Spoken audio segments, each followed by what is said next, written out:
Before we get into this episode, you need to go back and watch all 12 episodes of Zombie Chronicles. Philly, Oregon, DC, Brooklyn, LA. Each one tells a different side of the same outbreak, different survivors, different cities. But now, their stories are starting to collide. This episode ain't just another survival story.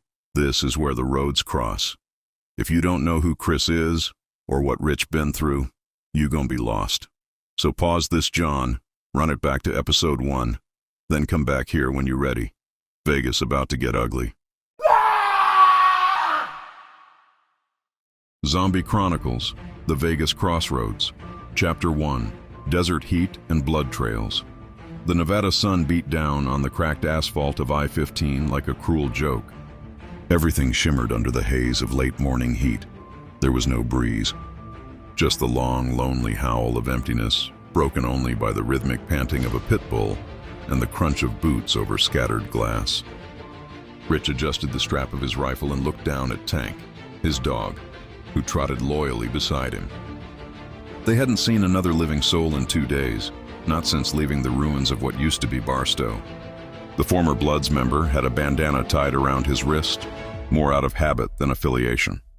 That life felt far away now. The only color that mattered these days was red blood and who was bleeding it. The gas station up ahead looked like it had been picked clean, but Rich still approached it slow. Tank growled low.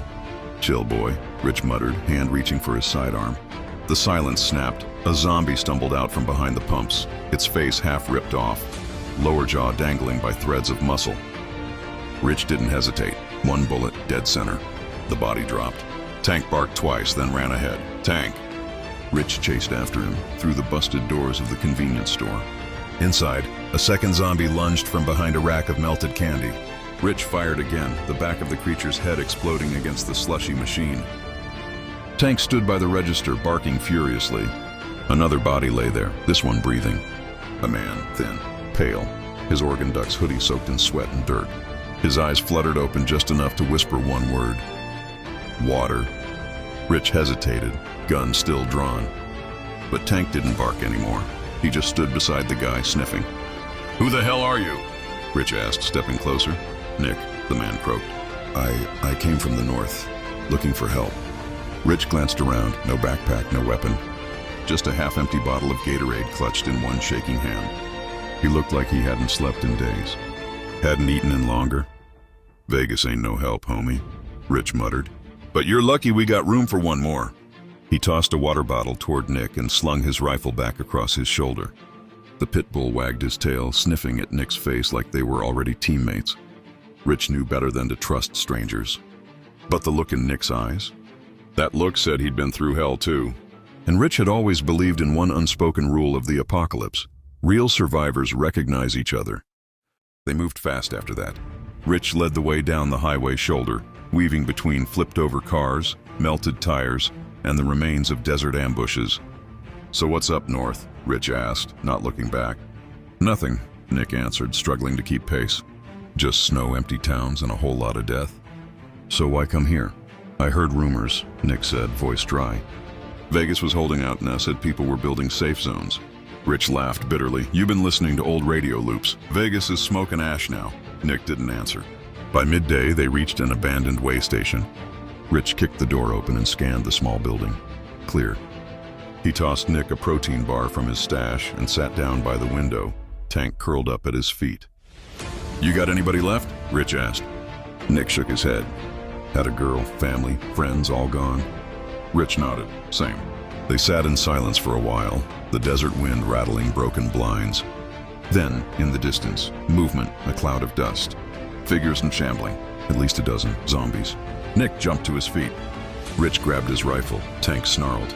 "Let's see if you still got some fight in you," Rich said, kicking the door open. Nick reached for the pistol Rich had given him earlier. His hands trembled, but he stood firm. The undead stumbled over rocks and bones, moaning, jaws wide. Rich fired first, clean shots, headshots. One after another, Nick followed, bullets sloppy but loud. He managed to drop 2 of them before his clip emptied. Tank lunged forward, biting down on one of the slower ones, pulling it to the ground. Nick reloaded, fired again. After 6 minutes, it was over. The air was thick with gun smoke and rotting flesh. Nick coughed, wiped sweat from his forehead.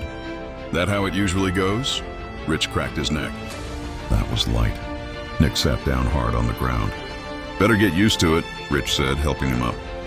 This road to Atlanta gonna get worse before it gets better. Atlanta? Nick asked, confused. That's where everyone's heading, Rich said. Only place people say still got a shot. Real walls, real safety. That's what I'm trying to see. Nick didn't speak for a moment. Then he nodded slowly. Then I'm with you. They set out again, a silhouette of man, pit bull, and the new stranger under the dying Nevada sun. Somewhere ahead, Las Vegas. Beyond that, maybe hope. Maybe not, but at least they weren't walking it alone. The Nevada heat didn't just scorch, it cooked. The pavement shimmered like it was trying to peel itself off the earth. Nick wiped the sweat from his brow, gripping the steering wheel tighter with his gloved hands. The van he hijacked in Oregon still rattled like a tin can, but it got him this far, Vegas riding shotgun. Rich leaned forward, eyes shaded by a red bandana pulled low. His pit bull, Ghost, rested in the back seat, breathing slow, ears twitching every few seconds. That dog knew things before they happened. Rich didn't question it anymore. Place looking empty, Nick muttered, slowing as they passed the tilted "Welcome to Fabulous Las Vegas" sign. One of the bulbs sparked, then fizzled out. Below the sign, a rusted-out sedan sat sideways across the road with its doors open. Dried blood streaked across the windshield like it had been painted with a scream. Rich didn't blink. He just stared out the window. Too empty. It wasn't just quiet. It was wrong. There should have been something. Gunshots, screams, fires, even birds. But Vegas was mute, like the city had been paused mid-apocalypse. I got a bad feeling, Nick said, tapping the brake. This don't feel like a war zone. Feels like a setup. Rich nodded slowly. LA felt loud. Philly felt tight. DC was chaos. But this, he looked around. This feels dead. They turned onto the strip. The lights were still flashing, but no music played. No drunks, no tourists, just cracked pavement and crumpled flyers blowing in the breeze like ghost confetti.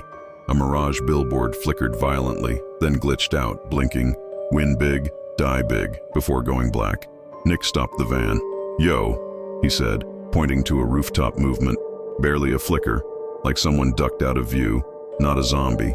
Too fast. Too deliberate. "Someone's up there," he whispered. "Alive?" Rich didn't respond. He was already out the door, shotgun in hand. Ghost leapt down after him, ears up, growling low. Nick followed, pistol raised. They moved fast but quiet, cutting across the lot of a dead CVS. The building next to it, an old wedding chapel, had its front door swinging wide. "Could be a trap," Rich said, "but if it's survivors." Nick nodded. "I know. Let's just not end up somebody's dinner." Inside the chapel, dried flowers lay scattered across the floor. The altar was cracked, pews overturned, and on the wall behind the pulpit, scrawled in red spray paint, "The sin never left."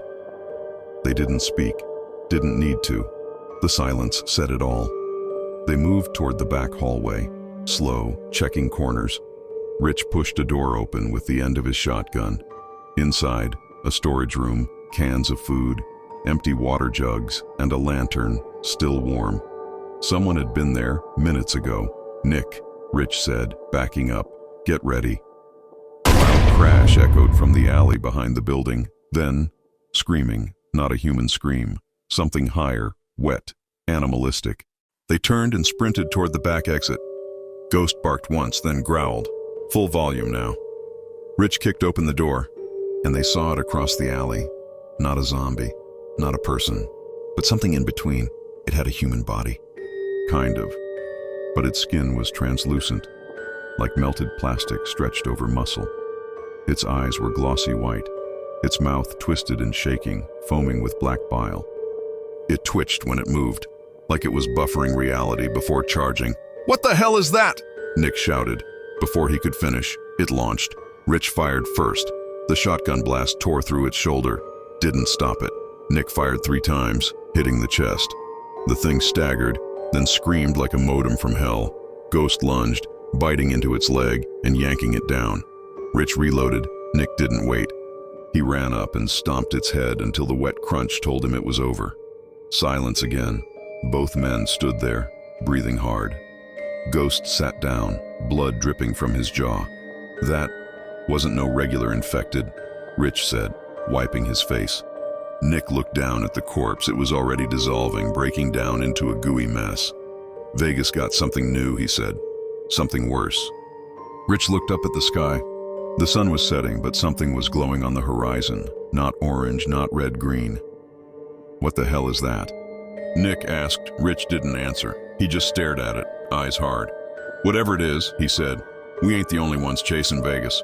They both knew this wasn't the end of their journey. It was the beginning of a whole new nightmare. The gathering smoke Las Vegas had always been a city of illusions. Now it was just one big lie wrapped in neon and dust.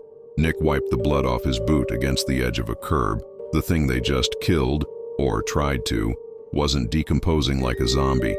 It was melting flesh, bubbling into black sludge, almost like the infection had evolved. Still think this city's a safe haven? He muttered. Rich didn't answer. He was staring across the street at the glowing haze rising above the northern part of the strip. It pulsed green, unnatural, alive in a way nothing dead should be. I seen weird in LA, Rich said quietly. But this ain't just infection anymore. This is experimentation. Ghost growled softly beside them. The pitbull's eyes locked on something they couldn't see. Something inside the Mirage parking garage across the street. Nick raised his pistol. Another one? Hold up, Rich said, lowering his shotgun. He pulled out the camcorder again, the one he'd been carrying since the start. He pointed it toward the dark garage. Why you still recording everything? Nick asked. We're deep in the apocalypse and you trying to drop a vlog? Rich didn't look away from the lens. Proof. Not for us, for whoever comes after. If there is an after. A sound broke the tension. Fast boots on concrete, multiple pairs moving toward them from the opposite end of the strip. They turned, guns ready. A group of 5 emerged from the smoke, all armed too. Carried rifles, one had a crossbow, and all of them looked like they hadn't slept in days. The man in front raised a hand. Don't shoot, he said. Name's Marcus. We ain't infected. Nick squinted. You from DC? Marcus nodded. Used to be, not anymore. Behind him, 2 familiar faces stepped forward. One had tattoos up both arms. A woman in a bulletproof vest and tight ponytail followed. Nick blinked. Yo, is that Melissa? She lowered her weapon just slightly. Nick? They hadn't seen each other since Portland. Before the bombs started dropping. Before the checkpoints collapsed. Before the government stopped pretending it was in control. How the hell did you... No time, Marcus cut in. We need to move. There's something wrong with this city. Worse than any place we've been. They're calling them Skinners. Rich raised a brow. Those glitchy freaks? Marcus nodded. They ain't undead. They're something else hybrid. Programmable. Like someone's still running this show from the shadows. Nick felt the hair on his arms rise. Who's programming them? No one had an answer. But that green glow across the skyline pulsed again. Closer this time. Like it was listening. Suddenly, Ghost growled louder. Turned toward the parking garage again. This time everyone heard it. A low mechanical humming. Lights flickering on floor by floor like something was climbing. Move, Rich said, now. They sprinted, cut through a side alley lined with old slot machines and overturned food carts. The strip was becoming a maze of flickering traps and breathing shadows. Whatever had taken over Vegas wasn't just surviving. It was hunting. They made it into the basement of a busted hotel, barricaded the door. Ghost stood guard at the stairwell. Melissa tossed her bag down and looked at the others. We need a plan, she said. Something's building out there, and if all of us are showing up here now, that's not coincidence, that's a setup. Marcus sat against the wall, wiped his face, then looked up. We're not the only ones heading here. I intercepted a radio signal this morning. Multiple groups converging from Brooklyn, Philly, even the mountains. Rich cracked his knuckles. Guess Vegas is the stage now, Nick exhaled, and we're the cast. Outside, thunder rolled, but it wasn't weather. It was movement. The city was waking up, and it was hungry. The signal below, thunder rumbled again, only this time it came from beneath the ground. The basement trembled softly, just once. but enough for everyone to feel it. Marcus stood, grabbing the radio from his bag. Same interference as before, he muttered. Static popped. Then a voice came through, warped, robotic. Initiating. Phase 7. Convergence. All assets report. The group froze. Did that just say Phase 7? Melissa whispered. Rich stared at the radio like it insulted his mother. Assets? That's military language. We ain't assets. We're leftovers. Nick walked to the corner of the room. There was a metal panel near the floor, half covered in black mold. Yo, he called out. There's something behind this wall. They helped him pry it open. What they found behind it made everyone step back. A staircase, concrete, leading down way below basement level. Marcus shook his head. That ain't on any hotel blueprint. Nick looked at Rich. Want to go down there? Rich smirked. Hell no, but we ain't got the luxury of saying no anymore. Melissa loaded a fresh mag. Let's find out who's calling the shots. They descended slow, one floor, then another, then another. It felt endless, like the building kept going deeper than physically possible. No signs, no power, but warm air pulsed through the cracks in the walls. Then they reached it, a metal door, unmarked, except for a glowing red scanner beside it. Dead wires hung like vines from the ceiling. Can we even get in? Melissa asked, as if answering her, the scanner lit up. Voice match, accepted. Everyone looked at each other. Whose voice?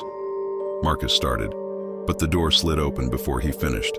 Behind it, a massive surveillance room.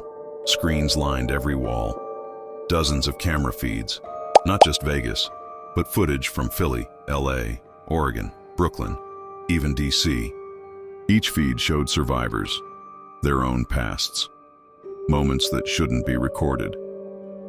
Rich stepped closer. One screen showed him and Ghost leaving Crenshaw. Another showed Nick climbing out of that overturned bus outside Portland. Another showed Melissa and her cousin Melissa back in Brooklyn, before the infection even hit. This ain't real, Nick whispered. This ain't just surveillance, it's memory. Then came the voice again, this time from the speakers overhead. Subjects have arrived at final intersection experiment entering final stage. Welcome to convergence. The screens began to flicker, then burn out one by one, except for one in the center. It zoomed in on the very room they were standing in, a camera hidden in the ceiling. Everyone aimed their guns at it. Rich blew it out with one shotgun blast, but it was too late. Somewhere behind them, deep in the dark, a door unlatched, and something breathed. Someone left the door open. The breath was wet, ragged like a bear trapped behind a surgical mask. It echoed from the hallway behind the surveillance room. Low and guttural, but close. No one moved. Not yet. Ghost stood rigid, his ears pinned back, every hair on his body standing on end. He didn't growl this time. He shivered. Melissa pointed toward the control panel. There's a power conduit here. Looks like it used to control that next door. Rich was already ahead of her. He yanked a rusted lever downward. The metal screamed as gears unlocked. A second door creaked open slowly. Darkness spilled out like smoke. The air got colder, and something moved just beyond the light. Nick raised his pistol. Rich stepped forward. Melissa took rear. Inside the new room was a circular chamber. Low ceilings, wires drooping like spider webs. In the center, a glass pod, and someone inside it. A man, naked, suspended in murky green fluid, face pressed against the glass, eyes open, alive. Yo, what the? Nick stepped closer. The man looked young, athletic build, but his skin was pale, veins dark like ink. He looked like a corpse that hadn't decided yet. Then the screens above flickered back on. Subject 9A, Marcus Dupree, extracted from Brooklyn quarantine breach. Memory loops intact, awaiting deployment. Marcus. There Marcus turned pale. Did it just say my name? Melissa stepped back. Wait, this can't be you. You're standing here. But before anyone could say another word, the man in the pod opened his mouth and screamed. Not a human scream, not pain. It sounded like radio feedback swallowed by a siren. The lights exploded, Ghost barked wildly, then bang!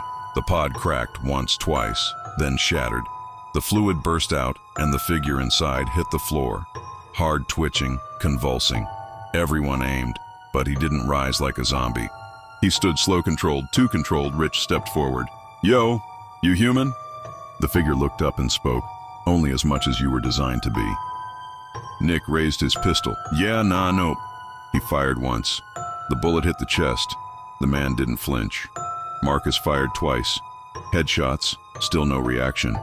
Then the figure blinked, once, twice, and collapsed again. But not dead, just powered down. The lights dimmed, a siren wailed in the distance, and a second voice, different from before, crackled through an old ceiling speaker. System breach confirmed, prototype activation prematurely terminated. Dispatching control unit ETA, 4 minutes. Melissa cursed. "We gotta move. Now." Nick looked around. "Where? We're deep underground." That thing just screamed loud enough for the whole strip to hear.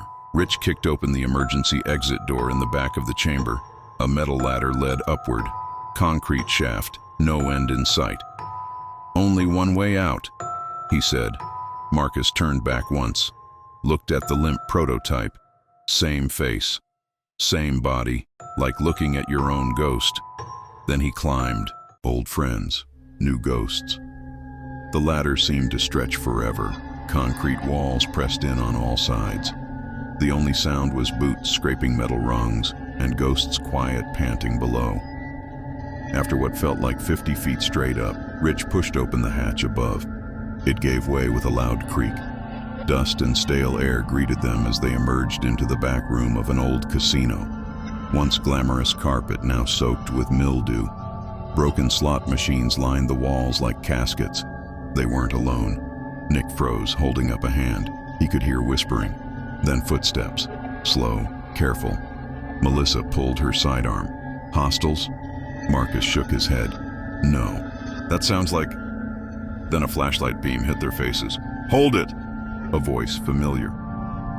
A woman stepped forward, rifle raised, bandana around her neck, braids tucked into a hood. Rich narrowed his eyes. "Mulan?" Her eyes widened. She lowered her gun. "No way. Rich?" Behind her, another figure stepped out, blood on her shirt, crowbar in hand. Melissa gasped. "Melissa?" It was the other Melissa, her cousin from Brooklyn, somehow still breathing. "Yo, what the hell are y'all doing here?" Nick asked. Mulan scanned the group. "Same thing you are running, surviving. Got here 2 days ago. The strip's been crawling with hybrids and other shit I don't got a name for." Melissa stepped forward. "There's a facility under this city. Government or private. Doesn't matter. They're experimenting, recording us, tracking us like lab rats." Mulan scoffed. "Tell me something I don't know. One of those freaks followed us into a hotel last night. It didn't bite my friend." It whispered to her, said her name. Then it snapped her neck and walked away. The room went still. Nick looked around. Vegas ain't random. They brought us here, all of us. Marcus pulled out the radio. The same message looped again. Phase 7, convergence. All assets report. "Someone's orchestrating this," he said. "And if everyone's getting pulled here, it means this city's not the finish line, it's the starting gate." Suddenly, a sharp beeping. Melissa looked down her watch. It was blinking red. "What is that?" Nick asked. "I set this to detect specific frequencies, survivor signals, motion sensors, heat pulses." The beeping got faster, then it flatlined. Beep! Then silence, then pounding on the ceiling. Rich raised his shotgun. "Above us? Crash!" The ceiling caved in. Dust exploded outward. Debris rained down, and through the hole dropped a Skinner. Only this one was wrapped in barbed wire. Its flesh pulsed with orange veins. It hit the ground hard, snapped its head up, and smiled. "Run!" Marcus shouted. The group scattered. Bullets flew. Melissa emptied her mag. Rich blew a hole through its leg. It barely noticed. Mulan grabbed Melissa's arm and pulled her into the hallway. Nick and Marcus followed. Rich turned last, fired one more shot. Then they were in the stairwell, climbing again, up into a shattered hotel lobby, where slot machines flickered and dead bodies hung from ceiling fans. Nick slammed the door behind them. "All right," he panted. "Who's got a plan?" Everyone looked at each other. No one answered outside. The green glow returned. It wasn't on the horizon anymore. It was at their doorstep. Everyone's watching. The lobby stank of rotten, stale perfume. Once upon a time, tourists dropped stacks of cash at these slot machines. Now the only thing spinning were the flies circling the corpses above. Mulan kicked over a stool and slumped into it. "Tell me that thing isn't still chasing us." Marcus peeked through the broken blinds. "I don't see it, but it didn't die either." Melissa was shaking, not from fear, from rage. That thing smiled at us, like it was enjoying it, like it knew we were just another round of the game. Nick nodded. He'd seen pain. But this was different. This was performance. Rich walked to the bar. There was still whiskey in one of the bottles. He took a swig, grimaced, passed it to Ghost. The pit bull sniffed it, growled, and turned away. "That ain't no regular infection," Rich said. "That's AI-driven horror. Designer monsters scripted nightmares." Mulan frowned. "You think this is still human-made, after all we've seen?" "No," Nick said. "I think it was human-made. Now it's something else entirely." Just then, the power surged. The slot machines lit up, jackpot sirens blared, and the massive TV on the back wall turned on by itself. Everyone pointed their guns at it, static. Then a video feed. It was them live from the hotel security cameras. The exact room they were in, angles they hadn't even noticed. On screen, they watched themselves watching themselves. Then, a voice. "Welcome back, survivors. You're all doing so well." Marcus stepped forward. "Who the hell are you?" No reply. Just a slow zoom on Rich, then Mulan, then Nick. Like the city was profiling them in real time. Melissa picked up a remote and slammed it into the screen. Glass shattered. But the voice continued through the ceiling speaker. "We've studied your decisions, your loyalty, your rage. Now it's time to bring in the rest."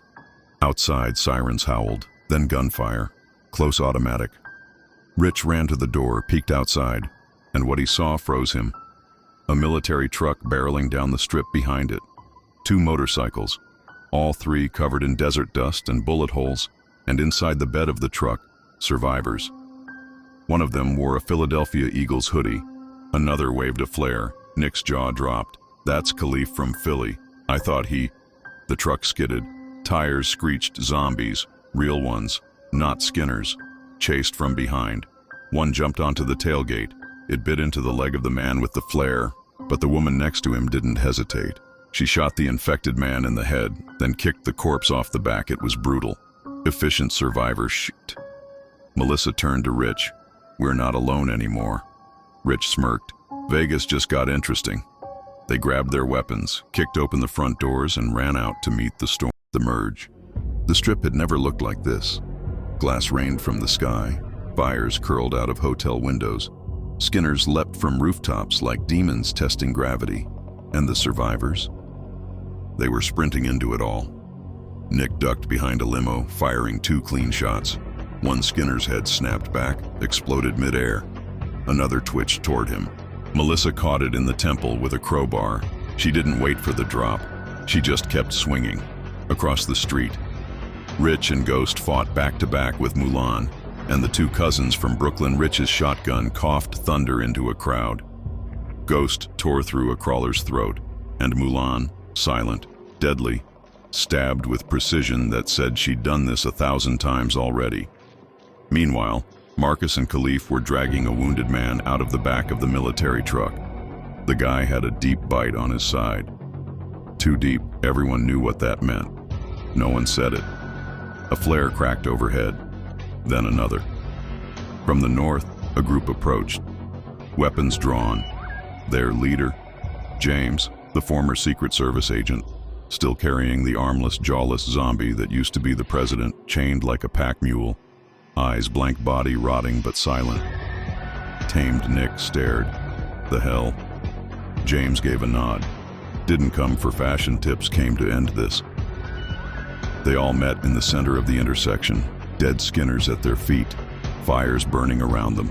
Above, the green glow finally stabilized, no longer flickering. It became a beacon, and from it, a new voice poured through every speaker on the strip.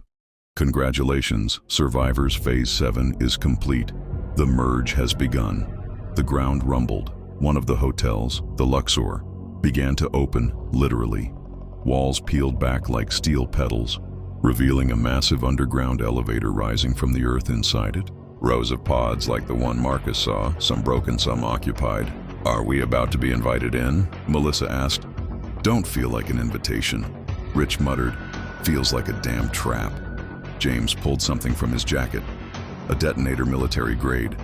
"I didn't come here empty-handed. Whatever this place is, it's got a heart. We find it. We stop it." Nick looked at Khalif. He nodded, then at Mulan. She nodded too. Everyone, all at once, understood.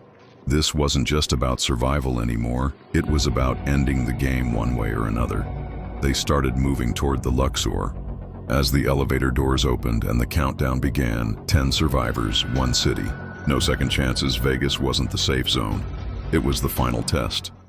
They thought they were survivors, but survivors are just pawns that lasted longer than expected. Now, there's something else. Vegas brought them together. Philly, LA, DC, Brooklyn, Oregon, and beyond. All their pain, all their choices. All of it was engineered. The pods were waiting. The experiments weren't over. They were just entering Phase 8. But here's the twist. The survivors finally know they're being watched. And this time, they're watching back.